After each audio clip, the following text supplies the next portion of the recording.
Hello, this is Catherine Dubberly, the Answer Lady. I'm a big fan of Kiss looms. I greatly enjoy mine, and I am cooperating with Kelly at Kiss Looms to make you a playlist of all the basic techniques that you might ever want to know on all of the looms. So welcome and enjoy. Let's be brave and try to work a cable on the FG-0 Kiss loom. This is a fixed gauge loom. It's the smallest one that Kiss makes. Smallest gauge, that is. You can get it with all kinds of peg counts. My pattern begins with 4 knit stitches, of which I slipped the first at the beginning of the row. Then 2 purl stitches. 1, 2, and then the next 2 knit stitches are the cable stitches. There's 1 and there's 2. Now sometimes when we cross cables on the Kiss, some of us use the pin to hold one of the stitches while we cross the other. However, we have no pins, so what are we going to do? Here's what I suggest. With this yarn, I wish there wasn't that piece of fuzz there. Okay. With this yarn, you wouldn't be able to stretch these tiny, tiny stitches very far. So I'm just going to do a 1/1 cross. I'm going to hold the left stitch in my left hand, and it's okay if it gets longer. Lift the right stitch, put it on the left peg with the ordinary tool. Pick up the left stitch from my left hand, cross it to the right peg. Now the stitch is too long, so I'll just tighten it up. Then my next 2 stitches are purls, and I just continue knitting, easy peasy. For those of you who don't know, a cable is almost always set off by purls on the sides of it, just because the depth difference between knit and purl stitches will make the cable show up better. And if you're going to go to that much trouble, why not have it show up dramatically? Now, the rule of thumb when knitting cables, the place you start when designing them, is to knit the same number of rows between each cross as there are stitches involved in the cross. So in this case, 2 stitches crossed, and I'm going to therefore try crossing every other row and see how that looks. My return trip, I'm going to slip the first stitch, knit the next 3,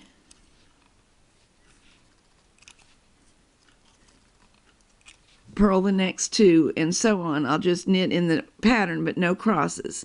So I'll do that off camera and see you when I'm done. Okay, I have knitted this way. I've actually also knitted these 4 stitches. We're ready now for the 2 purl stitches that offset the cable. Set off, I think, would make more sense. That set off the cable. Now we're ready to do our 2 knit stitches that compose the cable. Lift this one off and hold it in my left hand. Shift the right one to the left peg. Put the left one on the right peg. Tighten it up. Knit my 2 purls that are on the other side of the cable. And continue on in knit stitch. This makes a cute, cute embellishment up the ankle of socks. Personally, I wouldn't do the whole top cable, but as something that appears on the outside of the sock, 1 or 2 cables is very nice. I've included it in my book, Socks of All Sorts for Loom Knitters, as one of the options. It doesn't take a lot more time to produce, and it just sure looks sharp. So I will knit back. We'll do 1 more cable, and then we'll take a look at it. I've already talked to you about what I'm actually doing here, so while I do it in front of your eyes one more time, I'm going to talk about yarn and choosing yarn. This yarn is a good choice in one way. It's got a nice, smooth, springy texture. It's a bad choice in some other ways. Variegated yarns really stand in the way of seeing the cable. This one changes colors up the length of it, so the cable will change colors up the length of it, which is okay, but in my experience, it just doesn't give the cable the dramatic center position that you'd like it to have in your attention.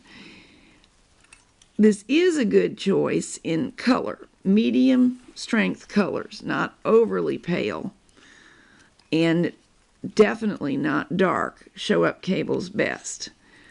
White, sometimes the way the light catches them, they don't just look quite right, whereas light gray or off-white look terrific. Navy blue, you'll do all that work, and most of the time you won't see the cable. So, if you have a choice, select yarn that is itself smooth, springy, because that makes it easier to cross the cable, medium in color intensity. I try to avoid yarn with flecks in it and other things that distract from what we're really doing, which is cabling. And I think that covers it. So this one you'll see in a minute. You can see the cable, but it would be better, in my opinion, if the socks were all lime green or all the brick reddish color. I think that they would be more dramatic. Of course, this is just what I had on hand. It's a leftover piece of sock yarn. By the way, this is one of the many, many yarns that has a small amount of elastic built into it. Some of them, depending on where they're made in the world and what exactly was used, it may be called elastic, it may be called lycra, it might be called elastane, something called PBT, which I looked up the chemical name, but I can't bring it to mind right now. PBT is also a stretchy component. Polyamide, or I'm not sure how you say that word, but polyamide is how it looks on the package. That is also a stretchy compound a lot of the time. A small amount of one of those, and even 3% is enough, can make the yarn much, much stretchier and springier, and that will help your cable to cross without any fuss. And that's true in all sizes of cables. I'm only crossing a 1x1 cable, meaning one stitch over one stitch here. However, I think possibly up to 2/2 might work. 1/2 I'm quite sure would work. Bigger than 2/2 I don't think is possible, but you can experiment and have fun with it. All right, let's flip this back. We're looking at the back side of the knitting now, and the cables take place on the face of the knitting. There. With my hand behind it, you can see it better.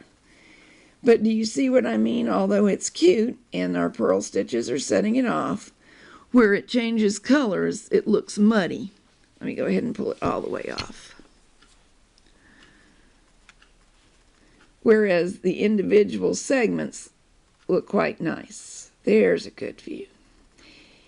So, even though the loom is very, very fine, you can make cables on it. I would also say, having looked at this, that this is a good look, but you wouldn't have to cross quite as often as I did to get another good look. We could cross every third or even every fourth row and see how that came out.